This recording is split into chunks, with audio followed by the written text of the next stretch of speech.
You ever notice Kanye West is like that one cousin who shows up to the family barbecue, flips the table, and then somehow convinces everybody it was performance art? From the jump, this man was wired on a different frequency. Born in Atlanta in 1977, but raised in Chicago, he wasn't the kid outside playing tag.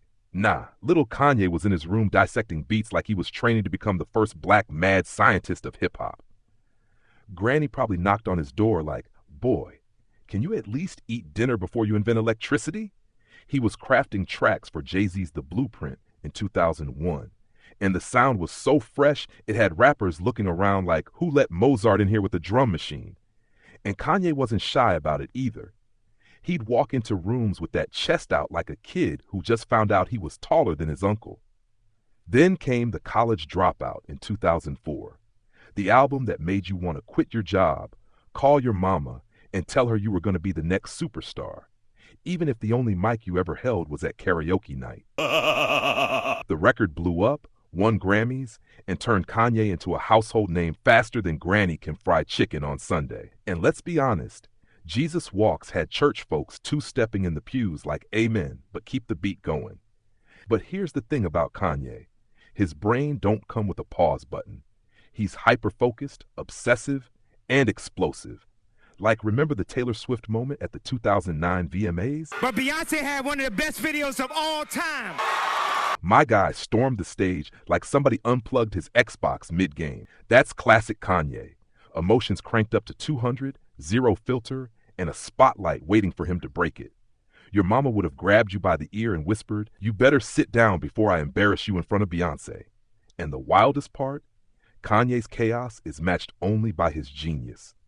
This man doesn't just make music, he builds entire worlds.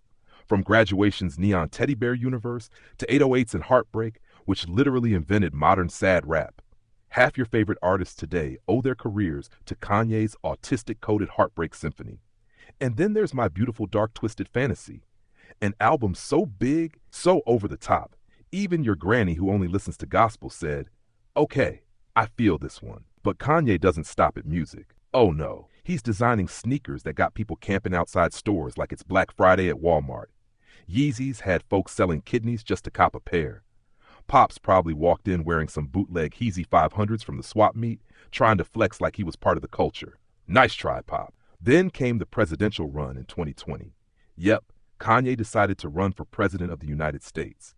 Imagine waking up, pouring your cereal, and seeing Kanye on CNN like, "Vote for me." Granny almost dropped her Bible. "Lord, first Trump, now Kanye. Jesus, take the wheel and the driver's license." Through it all, Kanye's been open about mental health, bipolar disorder, the pressure of fame, the fire inside him he can't always control. And here's where people connect the dots.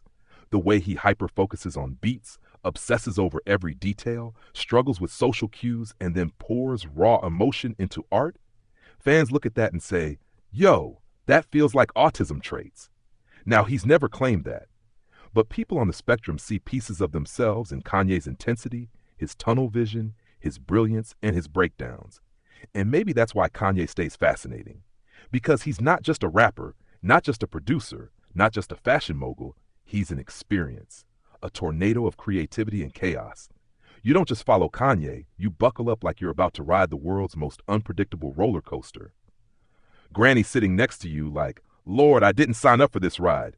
But guess what? Neither did we, and we're still here. So yeah, Kanye West might be confusing, frustrating, hilarious, and genius all at once. But isn't that the point? To be unforgettable? To be different. He once said, "I'm a creative genius, and there's no other way to say it." And he wasn't lying. He's proof that sometimes the traits that make you hard to understand are the very traits that make you a legend. So smash that like button, like Kanye smashed the stage at the VMAs. Subscribe before your pops tries to freestyle in the comments, and tell me down below, do you think Kanye's wired different? Or is this just Kanye being Kanye?